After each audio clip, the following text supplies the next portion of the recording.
Terminator zero episode 1 review. ഇതൊരു spoiler free review ആയിരിക്കും. അപ്പോൾ ഇതിനകത്ത് സ്പോയിലേഴ്സും കാര്യമായിട്ടുള്ള കഥയൊന്നും അധികം എക്സ്പ്ലെയിൻ ചെയ്യുന്നുണ്ടാവില്ല.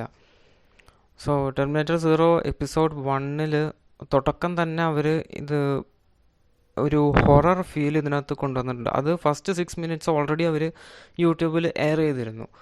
അപ്പോൾ അതിൽ നിന്ന് തന്നെ നമുക്ക് മനസ്സിലാക്കാം, പല ഫാൻസും പറഞ്ഞുകൊണ്ടിരുന്ന ഒരു കാര്യം ഇതിനകത്ത് ഉണ്ട്, ഹൊറർ എലമെൻ്റ് ഇതിനകത്ത് ഉണ്ടെന്നാണ് ആസ് ഓഫ് നൗ എനിക്ക് പറയാൻ പറ്റുക. കാരണം ഞാൻ ഫസ്റ്റ് എപ്പിസോഡ് മാത്രമേ കണ്ടിട്ടുള്ളൂ.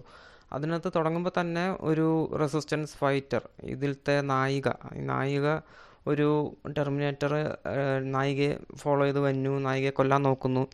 അങ്ങനത്തെ ഒരു സീനാണ്. ഒരു ഫാക്ടറിയിലാണ് നടക്കുന്നത്.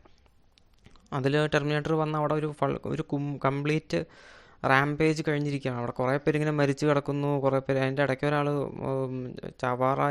ചാവാറായിട്ട് ഈ ടെർമിനേറ്ററിനെ ഇങ്ങനെ കൊല്ലാൻ നോക്കുന്നു. അങ്ങനത്തെ ഒക്കെ ഒരു പരിപാടിയാണ്. ഇത് ഓൾറെഡി കാണിച്ചതാണ്, അതുകൊണ്ടാണ് ഞാൻ അധികം ഇങ്ങനെ പറയുന്നത്. പിന്നെ അത് തുടങ്ങി കുറച്ചിങ്ങനെ ആ ടെർമിനേറ്ററിനെ ഇങ്ങനെ കൊല്ലുന്ന സീൻ വരെ കാണിക്കുന്നുണ്ട് അതിനകത്ത്. പിന്നെ ഇത് നടക്കുന്നത് 2022-ലാണ് നടക്കുന്നത്. പിന്നെ നടക്കുന്നത് നേരെ 1997-ലേക്ക് പോകുന്നുണ്ട്. 1997-ലാണ് ജപ്പാനിലാണ് കഥ നടക്കുന്നത്. ഇത് ആനിമയാണല്ലോ, അപ്പോൾ ജപ്പാനിലാണ് കഥ നടക്കുന്നത്. അവിടെ മാൽക്കം ലീ എന്ന് പറഞ്ഞൊരു ആൾ, പുള്ളി ഒരു ടെക്കിയാണ്. പുള്ളിക്ക് എന്തൊക്കെയോ സംഗതികൾ അറിയാം. പുള്ളി ഒരു രാവിലെ എഴുന്നേക്കുന്നത് തന്നെ ഒരു ദുസ്വപ്നം കണ്ടിട്ടാണ് എഴുന്നേക്കുന്നത്. പുള്ളി കണ്ടിട്ട് എന്നിട്ട് ഇങ്ങനെ പറയും, അയ്യോ എന്തോ മോശം വരാൻ പോകുന്നുണ്ട്, എനിക്കറിയാം, അത് ഞാൻ കാണുന്ന ഈ സ്വപ്നമൊക്കെ റിയലാവാൻ പോവുകയാണ് എന്നെനിക്കറിയാം എന്നൊക്കെ പറഞ്ഞു. പുള്ളിക്ക് എന്തൊക്കെയോ ഇങ്ങനെ അറിയാം. എന്നിട്ട് പുള്ളി ഭയങ്കര വീട്ടിലുള്ള മക്കളുടെ അടുത്തൊക്കെ ഭയങ്കര ഒരു വല്ലാത്തൊരു ആറ്റിറ്റ്യൂഡ്. പുള്ളിക്ക് എപ്പോഴും പണിയുണ്ട്, ഞാൻ പണിക്ക് പോവുകയാണെന്നൊക്കെ പറഞ്ഞ് പുള്ളി ഇങ്ങനെ പോവും. അങ്ങനെയാണ് നടക്കുന്നത്. പിന്നെ അതിൻ്റെ ഇടയിൽ വീണ്ടും 2022-ലെ കാര്യങ്ങൾ കാണിക്കുന്നുണ്ട്.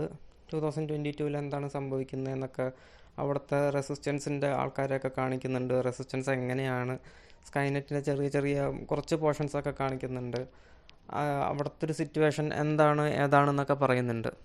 അപ്പോൾ ഇത്രയും കണ്ടിടത്തോളം ഒരു കംപ്ലീറ്റ് ഒരു ന്യൂ പെർസ്പെക്റ്റീവ് എന്ന് വേണമെങ്കിൽ പറയാം. കാരണം ഇതിനകത്ത് ഇപ്പോഴും ടൈം ട്രാവൽ ഉണ്ട്, ജഡ്ജ്മെൻ്റ് ഡേ നിർത്താൻ പോകുന്നു എന്നുള്ള സംഗതി തന്നെയാണ്.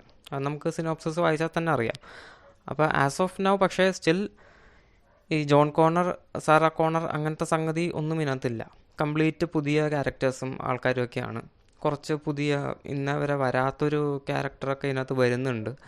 സോ ഫസ്റ്റ് എപ്പിസോഡ് എന്തായാലും നല്ല രീതിയിൽ ലാൻഡ് ചെയ്തിട്ടുണ്ട്. നല്ല എഫക്റ്റീവായിട്ട് തന്നെ അവർ കമ്മ്യൂണിക്കേറ്റ് ചെയ്തിട്ടുണ്ട്. തുടക്കത്തെ 6 മിനിറ്റ് തന്നെ നല്ല രീതിയിൽ അവർ കാണിച്ചു വെച്ചിട്ടുണ്ട്.